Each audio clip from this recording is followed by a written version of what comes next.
Lecciones de escuela sabática del cuarto trimestre de 2020. Lección número 8. Educación y redención. Versículo de memoria. Toda la escritura es inspirada por Dios y útil para enseñar, para redarguir, para corregir, para instruir en justicia. Segunda Timoteo 3:16. La historia del mundo y todos los habitantes que en ella han existido se parece mucho a la historia de un grupo de estudiantes que todos los días acuden a clase, aprenden las lecciones, pero cuando llegan los exámenes los reprueban. Sin embargo, Dios, el Divino Maestro, pacientemente les explica lección tras lección hasta que por fin algunos aprenden.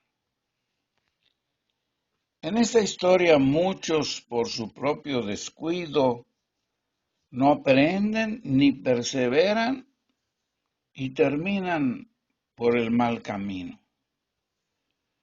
Afortunadamente la historia de Dios y su pueblo tiene garantizado un final feliz, logra su objetivo. La gracia divina hacia su pueblo asegura ese resultado. Muchos toman la obediencia a Dios y su ley como una carga pesada que no están dispuestos a llevar.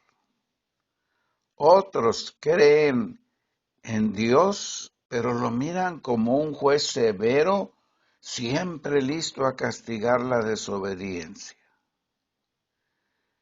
Pero de hecho, la historia de la Biblia es esencialmente una invitación a conocer a Dios y a comprender su voluntad. Por cierto, aprender a conocer a Dios es nuestra principal respuesta a su gracia. No podemos ganar esa gracia, pero podemos aprenderla. La educación cristiana nos enseña a conocer la gracia divina como fundamento de nuestra redención y del plan de salvación.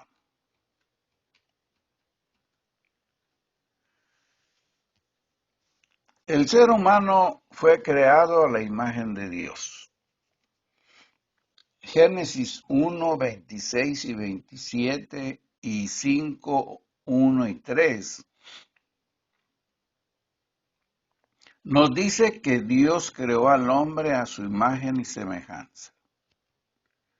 Algunos creen que físicamente nos parecemos a Dios porque así nos creó. Pero más importante es que Dios creó y puso en la humanidad muchas de sus cualidades espirituales e intelectuales en un grado de perfección. Si no hubiera sido así, Dios no hubiera hablado con Adán y Eva diariamente. Dios los visitaba cada día en el Edén y compartían muchas de las cosas que había creado para ellos.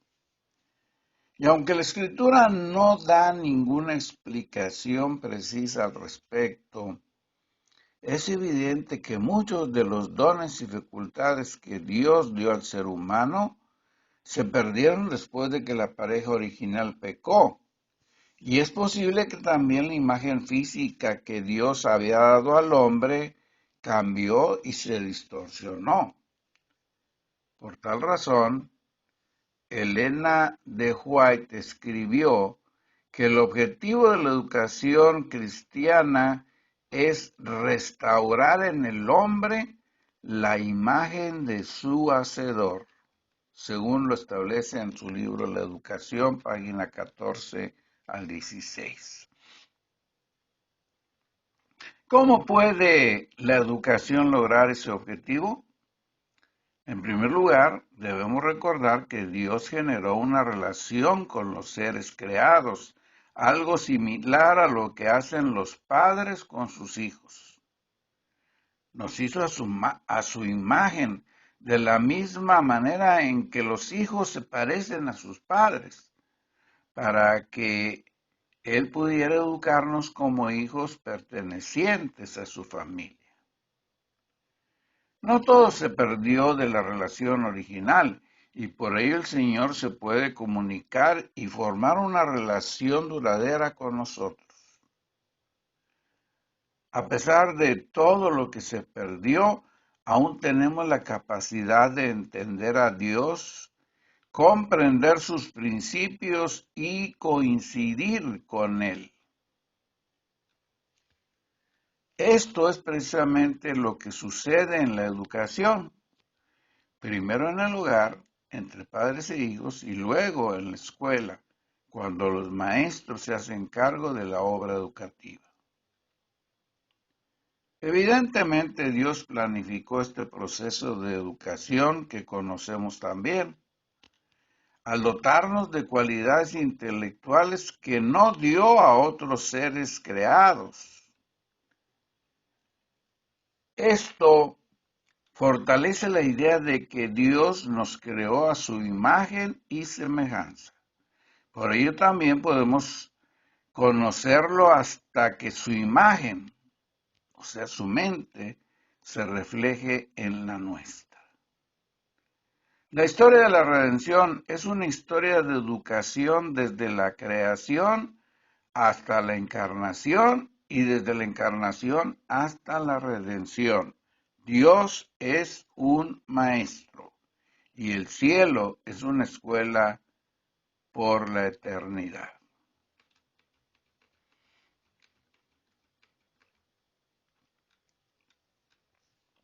Jesús el gran maestro. La Biblia utiliza muchos términos para describir a Jesús. Él es el Hijo de Dios, el Mesías, el Hijo del Hombre, el Salvador, el Redentor, el Señor, el Cordero de Dios, por mencionar tan solo algunos. Pero para quienes convivieron con él por más de 3 años de ministerio público en Judea y Galilea, Jesús era un maestro. Lo llamaban maestro o rabí. La enseñanza fue una forma particularmente adecuada para que Jesús realizara su ministerio público. De alguna manera su obra de redención es similar a la obra de la enseñanza. En Isaías 11 el profeta predijo que sobre Cristo reposaría el Espíritu de Jehová, un espíritu de sabiduría y de inteligencia, de consejo y de poder, de conocimiento y de temor a Jehová. El versículo 9 enfatiza esta notable promesa. La tierra será llena del conocimiento de Jehová como las aguas cubren el mar. Isaías 11:9. Quizá esas enseñanzas de la Escritura hayan sido las que inspiraron a Elena de White en su libro sobre la educación a señalar que la obra de la educación y la obra de la redención son una. En Juan 3:1 al 3, Nicodemo se dirigió a Jesús como un rabino y además identificó que los dones de enseñanza de Jesús provenían de Dios, debido a las señales y milagros que Jesús realizó. Indudablemente Jesús reconoció el origen de sus dones de enseñanza cuando dijo a Nicodemo que debía nacer de nuevo para comprender y entrar en el reino de Dios. Esto significa que la autoridad para enseñar a los demás, incluso en el caso de Jesús, proviene de Dios. Sin duda, la enseñanza es un don de Dios. Es encomendada por Dios. Fue adoptada por Jesús y quienes reciben la enseñanza reconocen que tiene autoridad divina. En 2 Timoteo 3, 14 al 17, el apóstol Pablo aconseja a Timoteo que persista en lo que aprendió desde niño, es decir, en las Sagradas Escrituras, en las que fue instruido por su abuela Loida. Luego enfatiza que toda escritura es inspirada por Dios y es útil para enseñar, para convencer, para corregir, para instruir en justicia, para que el hombre de Dios sea perfecto y preparado para toda buena obra. Durante muchos años, la primera parte de la Biblia fue conocida como Torá, porque contenía muchas leyes en sus libros. Pero la Torá significa realmente enseñanza o instrucción. La ley es un material didáctico que nos enseña a vivir en forma exitosa y segura en una relación de pacto con Dios. Las siguientes partes de la Biblia hebrea, los profetas, informan con cuánto éxito el pueblo de Dios dominó este material didáctico y lo puso en práctica. La parte restante del Antiguo Testamento, llamada escritos en hebreo, está llena de ejemplos de maestros y alumnos exitosos y no tan exitosos, junto con sus experiencias educativas. Ejemplos de éxito educativo en estos libros serían Esther, Ruth, Daniel y Job. Entre los fracasos estarían los 4 amigos de Job. Por supuesto, el libro de Salmos es un himnario, pero este incluso tiene al menos 3 salmos educativos: Salmo 1, Salmo 37 y Salmo 73. Los evangelios abundan en materiales didácticos destinados a fines educativos, especialmente en las parábolas de Jesús. Muchas de las cartas de Pablo comienzan con una fuerte proclamación del evangelio, pero terminan con material educativo, lecciones prácticas sobre la vida diaria de los cristianos. El libro de Apocalipsis está lleno de material educativo también. Por ejemplo, toda la información, el desarrollo del futuro de la Iglesia de Cristo se revela en un libro que solo el Cordero de Dios, Jesús, el gran Maestro, puede abrir, según dice Apocalipsis 5, 1 al 5. Las palabras escuela, estudio y educación se entienden claramente en la actualidad, pero no son comunes en la Biblia. Hay una palabra, sabiduría o sabio, que es mucho más común. El Antiguo Testamento menciona a hombres y mujeres sabios. El rey Salomón se destaca como un hombre muy sabio que habló con autoridad. Él pidió a Dios la sabiduría sobre las riquezas y Dios le concedió ambas cosas como muestra de que hizo una decisión correcta.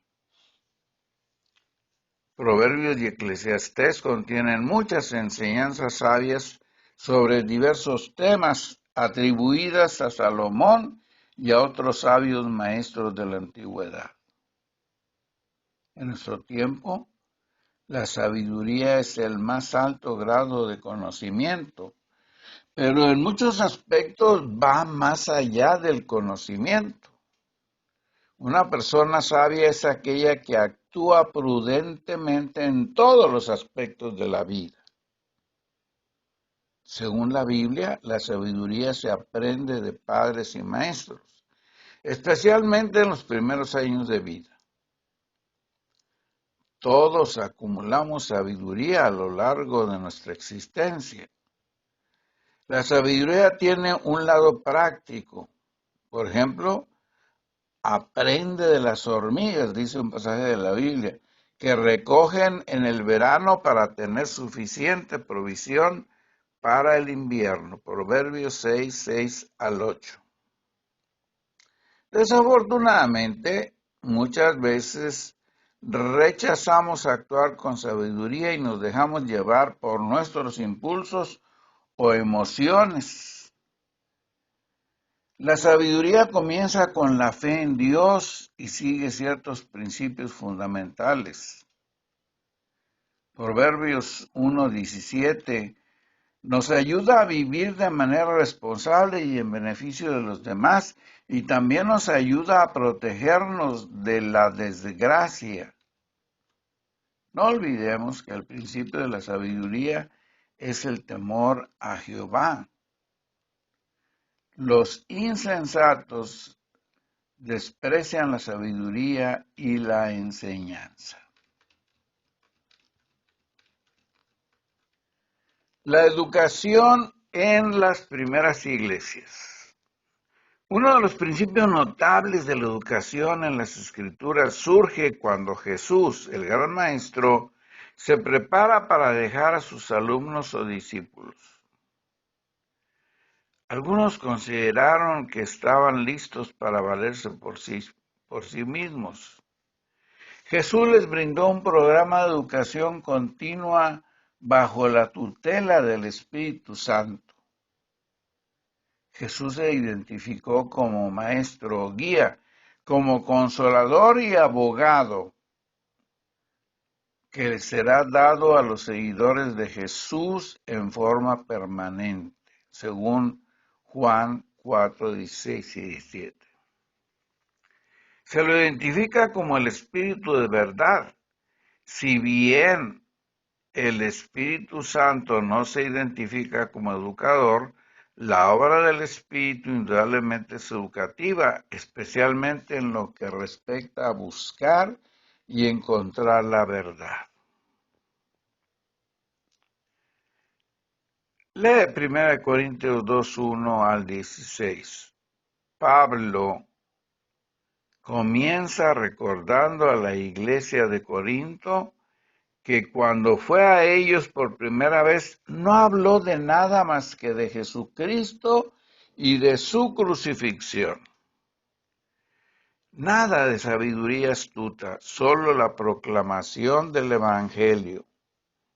Pero eso no fue todo, porque una vez que estos nuevos cristianos maduraron, el apóstol volvió para enseñarles sabiduría, las cosas que Dios escondió antes del comienzo del mundo, incluso las cosas profundas de Dios. Todo será estudiado bajo la guía del Espíritu de Dios cuando éste se una al espíritu del alumno.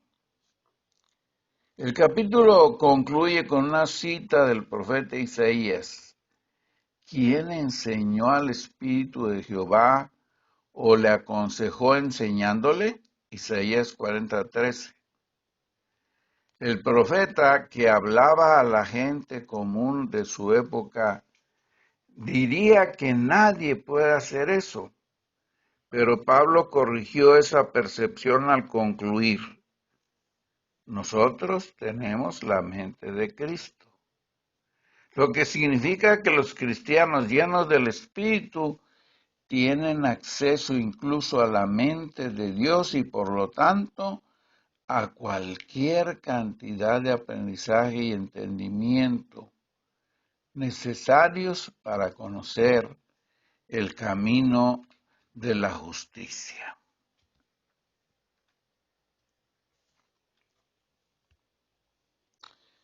Para reflexionar, la Gran Comisión Evangélica, registrada en San Mateo 28, 18 al 20, puso en marcha un notable movimiento religioso en todo el mundo.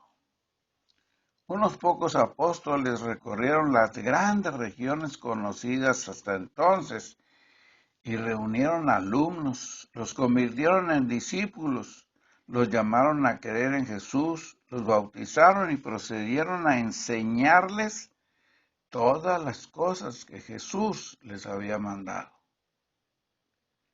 El centro de todo el Evangelio es la muerte de Cristo en el Calvario y su resurrección al tercer día. Fue la forma en que Cristo nos redimió. Redimir significa rescatar o sacar de la esclavitud al cautivo mediante un precio. La sangre de Cristo fue el precio pagado por nuestra redención. Aunque Dios nos creó, el pecado nos hizo sus esclavos y fue necesaria la muerte de Cristo para redimirnos. Así también nos confirmó que el reino del pecado que el enemigo formó tendrá su fin muy pronto, porque Cristo nos impartirá su gracia, nos justificará delante del Padre, y una vez justificados, nos dará entrada a su reino eterno. De esta forma, la redención se habrá completado. Es importante que comprendamos el tema de la redención, ya que debemos compartirlo con todos aquellos que no conocen a Cristo y que no lo han aceptado como su Salvador y Redentor.